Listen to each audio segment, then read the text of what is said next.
आइए हम सब मिलकर मणिपुर के लिए प्रार्थना करें परमेश्वर के वचन के द्वारा, क्योंकि जब हम परमेश्वर के वचन के द्वारा परमेश्वर से प्रार्थना करते हैं तो वो सुनता है। तो आइए हम भजन संहिता अध्याय 6 और 10 से दया के लिए परमेश्वर से प्रार्थना करते हैं। हे यहोवा, तू मुझे अपने क्रोध में ना डांट और ना रोष में मुझे ताड़ ना दे।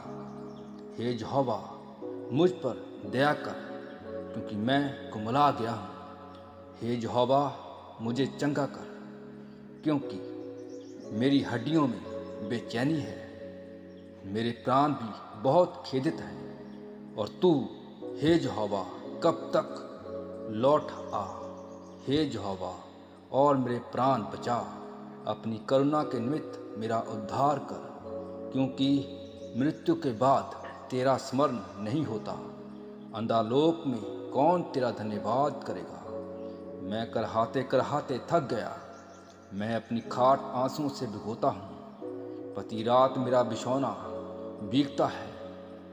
मेरी आंखें शोक से बैठी जाती है, और मेरे सब सताने वालों के कारण वो धुंधला गई हैं। हे सब अनर्थकारियों, मेरे पास से दूर हो, क्योंकि यहोवा ने मेरे रोने का शब्द सुन लिया है। यहोवा ने मेरा गिड़गिड़ाना सुना है। यहोवा मेरी प्रार्थना को ग्रहण भी करेगा।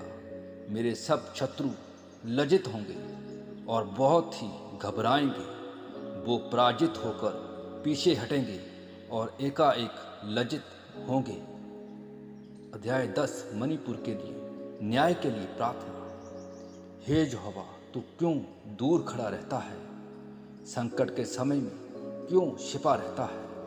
दुष्टों के अहंकार के कारण दीन पर अत्याचार होते हैं। वो अपनी ही निकाली हुई युक्तियों में फंस जाएं, क्योंकि दुष्ट अपनी अभिलाषा पर घमंड करता है और लोभी यहोवा को त्याग देता है और उसका तिरस्कार करता है। दुष्ट अपने अहंकार में परमेश्वर को नहीं खोजता।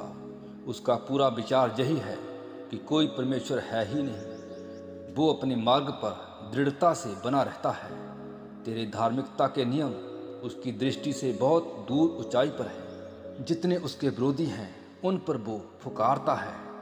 वो अपने मन में कहता है कि मैं कभी टलने का नहीं। मैं पीढ़ी से पीढ़ी तक दुख से बचा रहूँगा। उसका मुंह श्राप और छल और धमकियों से भरा है। उत्पात और अनर्थ की बातें उसके मुंह में हैं। वो गांव में घात में बैठा करता है और गुप्त स्थानों में निर्दोष को घात करता है। उसकी आंखें लाचार की घात में लगी रहती हैं। वो सिंह के समान झाड़ी में छिपकर घात में बैठाता है। वो दीन को पकड़ने के लिए घात लगाता है। वो दीन को जाल में फंसाकर पकड़ लेता है। लाचार लोगों को कुचला और पीटा जाता है। वो उसके मजबूत जाल में गिर जाते हैं। वो अपने मन में सोचता है, परमेश्वर भूल गया। वो अपना मुंह छिपाता है। वो कभी नहीं देखेगा।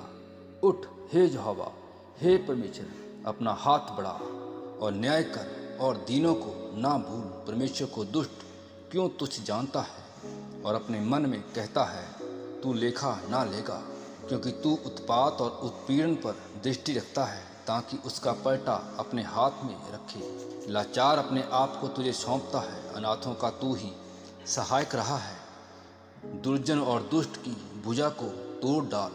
उनकी दुष्टता का लेखा ले, जब तक कि सब उसमें से दूर ना हो जाएं। यहोवा अनंत काल के लिए महाराजा है।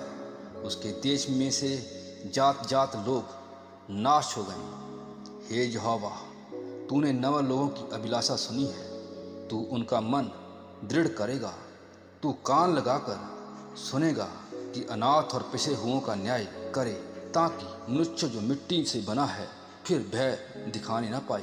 प्रभु यीशु मसीह के सामर्थी नाम में हम इस प्रार्थना को मांगते हैं। आमीन, आमीन, आमीन।